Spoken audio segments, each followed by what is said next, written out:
আপনি ডক্টর মোহাম্মদ ইউনূসের ক্যাবিনেটে কিভাবে বিবেচিত হইলেন? মানে আপনার চিন্তার সাথে ডক্টর মোহাম্মদ ইউনূসের চিন্তা, ডক্টর মোহাম্মদ ইউনূস অনেকটাই, আমি এই শব্দটা এখন বলতেই চাই, অনেকটা বেশি গ্যালারি শো করতে পছন্দ করেন। মানে যা কিছু করেন তার চেয়ে বেশি অনেক কিছু দেখাইলেন বা সেটা সদিচ্ছা হিসেবে পরে বললেন। আপনি উল্টা, আপনি যতটুকু কাজ করলেন তার 3 ভাগের 1 ভাগ বললেন।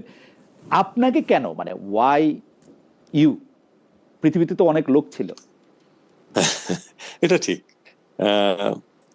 কারণ আপনি কোনোভাবেই ডক্টর মোহাম্মদ ইউনূসের, মানে আছে না একটা, মানে খেলার একটা ধরন তো আছে, ওই ধরনের সাথে আপনি একরকম না, আপনি এখন কিভাবে? এটা এমনও হতে পারে যে এই কারণেই হয়তো আমি ছিলাম চোজেন, যে আচ্ছা, উনি হয়তো একজন লো প্রোফাইলই চেয়েছেন, মানে হাই প্রোফাইল হয়ে যান না এরকম হয়তো চেয়েছেন, হয়তো ভেবেছেন যে আমি যেহেতু লো প্রোফাইল মেনটেন করি এটাই বেশি কাজে লাগবে, হয়তো ভেবেছিলেন উনি।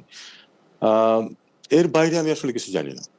উনি চেয়েছিলেন মানলাম, তাহলে আপনি কেন গিয়েছিলেন? মানে মানে উনি যে what আচ্ছা was- উনি যে আগেই চেয়েছিলেন এমনও কোনো প্রমাণ কিন্তু আমার কাছে নেই।